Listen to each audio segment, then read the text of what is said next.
सो Mirzapur season 3 का हमने almost 4 साल वेट किया था एंड थोड़ा डिसअपॉइंट करता है ये third season as compare to season 1 and season 2। But anyways season 4 भी आएगा, इस बात का कंफर्मेशन हमें फिनाले में मिल जाता है। वेल सीजन 3 काफी सारे क्वेश्चंस अपने पीछे छोड़कर जाता है जिनके बारे में आज की इस वीडियो में हम बात करेंगे। जैसे कालीन भैया ने शरद को क्यों मारा, गोलू और गुड्डू अब क्या करेंगे, मतलब उनके हाथ में तो पावर रही नहीं तो फिर वो आगे कैसे सर्वाइव करेंगे, और इन्हीं के साथ साथ बात करेंगे हम इसके पोस्ट क्रेडिट सीन की। यहाँ पर बीना को आखिरकार मकबूल की जरूरत क्यों पड़ गई, ऐसा क्या होने वाला है सीजन 4 में, आज हम इन्हीं के ऊपर बात करेंगे। सो एज ऑलवेज अगर कुछ भी मिस नहीं करना चाहते तो इस वीडियो को एंड तक जरूर देखना।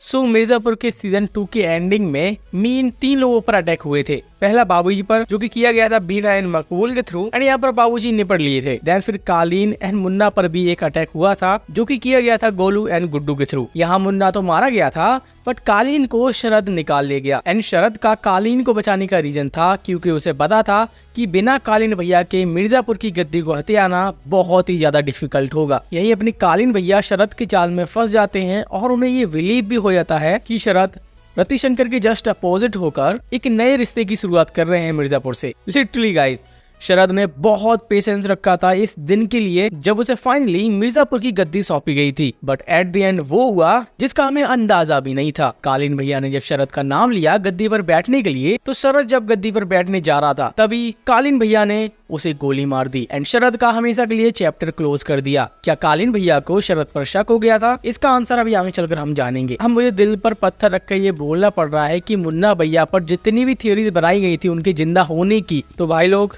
अब ऐसा नहीं होने वाला। मेकर्स ने पहले ही एपिसोड शुरू किया है मुन्ना भैया की डेड बॉडी से। पहले एपिसोड में हमें देखने को मिला था कि यहाँ पर माधुरी उनका अंतिम संस्कार कर रही हैं। ये बॉडी पूरी तरीके से जल चुकी है, अब तो कोई भी चांस नहीं है मुन्ना के रिटर्न का। और भाई लोग ये देखकर थोड़ी आंखें नम सी हो गई थी मेरी। मेकर्स ने थोड़ा सा भी ध्यान नहीं रखा कि भाई इतनी ह्यूज फैन फॉलोइंग होते हुए भी हमें इस कैरेक्टर का रिटर्न कराना चाहिए कि नहीं। और लिटरली गाइस, जैसा कि लोग बोल रहे हैं कि बिना मुन्ना भैया के सीजन 3 कुछ भी नहीं है, तो हाँ, मुन्ना भैया की कमी हमें सीजन 3 में फील हो रही थी। रियली गाइस यार, मुन्ना भैया के बिना ये सीजन ऐसा लग रहा था जैसे कि मेकर्स ने हमारे चेहरे से हंसी छीन ली हो। सीजन 2 के एंडिंग में हमने देखा था कि गुड्डू थ्रोन पर बैठ चुका है और इसकी खबर पूरे पूर्वांचल में है। बट यहाँ पर प्रॉब्लम ये थी कि बाकी के बाहुबली इसके खिलाफ थे। हम वो करवाएंगे जो पूर्वांचल के इतिहास में आज तक नहीं हुआ। एंड फाइनली इस सीजन में हमें आंसर मिल ही जाता है कि यहाँ पर बचा कौन था, बड़े या फिर छोटे। ये जो बंदा हमें दिख रहा है वो छोटे त्यागी था, बट दद्दा त्यागी और भाभी को अभी तक ये नहीं बताया कि ये छोटे है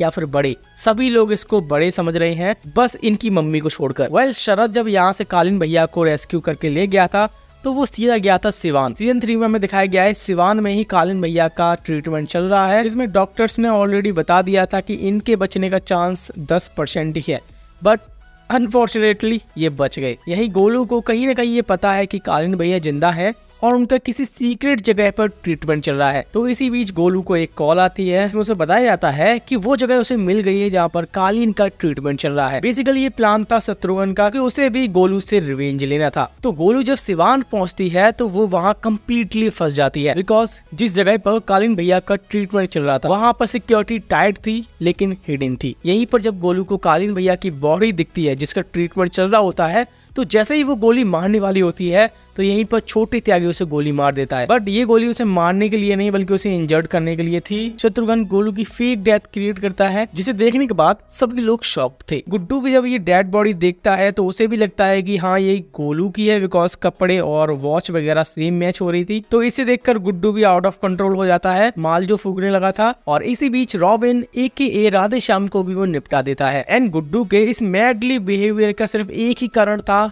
बीना ने ही गुड्डू को सफेद पाउडर की लत लगाई थी एंड उसी की वजह से वो अपने आप को कंट्रोल नहीं कर पा रहा था। एंड इसी की वजह से वो कभी कभी ऐसी चीजें कर रहा था जो कि उसे नहीं करनी चाहिए थी। और भाई साहब, रॉबिन को मारने वाला सीन अनएक्सपेक्टेड था। मुझे नहीं पता था कि रॉबिन ऐसे गुड्डू के हाथ मारा जाएगा। हम लोग अभी तक यही सोच रहे थे कि रॉबिन एक मिस्ट्रिकल कैरेक्टर है जिसका सीक्रेट अभी तक हमें पता नहीं है, बट हमें आगे चलकर पता जरूर लगेगा। बट रियली गाइस, इसको लेकर कुछ नहीं हुआ पूरे सीजन में। इसकी कोई हिस्ट्री, कोई पास्ट नहीं था और बेचारा रॉबिन गुड्डू के हाथों मारा गया, वो भी शी। तो इन सब के बाद गुड्डू जेल जाता है, जहाँ पर माधुरी इसका वेलकम करती है, वो भी अच्छे से धूमधाम से। यही सीन शिफ्ट होता है गोलू पर। गोलू भी छोटे के चंगुल से भाग आई थी और जब उसे मालूम पड़ता है कि गुड्डू जेल में बंद है तो वो इमीडिएटली प्लानिंग में लग जाती है गुड्डू को जेल से निकालने की। बट ये इजी नहीं है, इसलिए गोलू जेपी यादव की हेल्प लेती है और फाइनली गुड्डू को जेल से फरार कराती है। अगर जल्दी से गुड्डू को जेल से बाहर नहीं निकाला जाता तो कालीन भैया उसे आकर मार देते। वेल इसी बीच माधुरी को भी ये मालूम पड़ जाता है कि उसकी फादर की मौत के पीछे शरद का भी हाथ था और यहाँ पर एक्चुअली में माधुरी शरद के मुंह से यही सुनना चाहती थी, बट नहीं, यहाँ पर शरद उस एक्सीडेंट वाले इंसिडेंट को छुपाकर कालीन भैया वाले इंसिडेंट को बताता है कि वो जिंदा है। और माधुरी यहाँ पर समझ गई कि ये आगे चलकर गेम खेलेगा। यहीं पर माधुरी भी चाल चलती है। वो शरद से बोलती है कि मुझे कालीन भैया से अकेले में मिलना है, मेरी मीटिंग फिक्स कराओ। अब इस वाले सीन में जब इनकी मीटिंग हो रही थी तो यहाँ पर हमें सही से बताया तो नहीं गया कि गुड्डू और उनकी फैमिली के बदले माधुरी ने कालीन भैया से क्या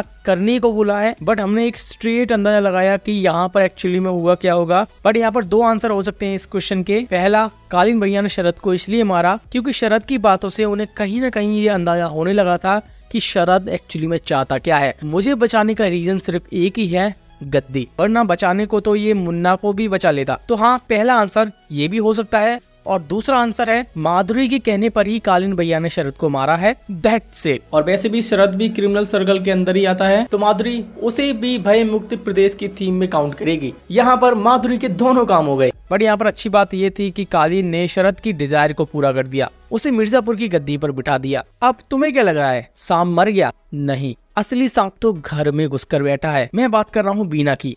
स्टार्टिंग से ही यही त्रिपाठियों की फैमिली को कमजोर बनाने में लगी थी और एक हद तक कामयाब भी हो गई थी। बट जब गुड्डू थ्रोन पर बैठा तब भी ये अपनी चालें चलती रही, बिकॉज इसे खुद मिर्जापुर को रन करना है एंड आगे चलकर लल्ला को पूरे पूर्वांचल की पावर को सौंपना है। और जैसा कि हमने देखा कि माधुरी ने कालीन भैया और बीना को मिलवा दिया है और बीना को देखने से ऐसा लग भी रहा है कि ये खुश नहीं है, ये कालीन भैया की जिंदा होने से खुश नहीं है। और फॉर श्योर ये कालीन को मारने के लिए आगे भी प्लान्स बनाएगी और इसकी एक झलक हमें इसके पोस्ट क्रेडिट सीन में देखने को मिलती है। इसने मकबूल को हायर किया है किसी मिशन के लिए एंड डेफिनेटली ये मिशन होने वाला है कालीन भैया को लेकर। और यहाँ पर मकबूल को भी पूरे सीजन में छिपा कर रखा था हम सभी से, और मैं भी यहाँ पर यही सोच रहा था कि मकबूल कहाँ गया यार। और भाई जो पोस्ट क्रेडिट सीन में मकबूल की एंट्री दी है उससे तो समझ आ गया कि भाई इसको हायर क्यों कर रही है बीना। सभी पॉइंट्स को अगर कनेक्ट करें तो कंक्लूजन यही निकलता है, गुड्डू और गोलू को पावर्स चाहिए थे, इन्हें मिली भी, बट बीना, माधुरी, शरद और छोटे की वजह से वो पावर फिर से कालीन तक पहुंच गई। बाकी यहाँ पर हमने देख ही लिया कि गुड्डू को जेल से निकाल लिया गया है। यहाँ पर ये भी सवाल होगा कि अब ये क्या करेंगे। तो अगर तुमने यहाँ पर इस सीन को ध्यान से देखा हो, यहाँ पर इस बोर्ड पर जो लड़कियां थी वो हमने काठमांडू में देखी थी जब गुड्डू एक डीलिंग करने गया था बेग से। तो हाँ गाइस, इसे देखकर तो ऐसा ही लग रहा है कि ये लोग अपने बिजनेस को कंटिन्यू करेंगे एंड फिर से बाउंस बैक करेंगे। तो बहुत सारी चीजें हमें एंडिंग में दिखा दी गई हैं। मकबूल की एंट्री के साथ सीजन 4 का हमें एंड मिल जाता है कि सीजन 4 भी आएगा जिसमें माइट भी बीना फाइनल अटैक करेगी कालीन भैया पर। बाकी कमेंट में मुझे जरूर से बताना कि मुन्ना भैया को आपने कितना मिस किया इस सीजन में एंड क्या ये सीजन वर्थ इट था। सो आज के लिए इतना ही, जल्दी मिलते हैं किसी नेक्स्ट वीडियो में।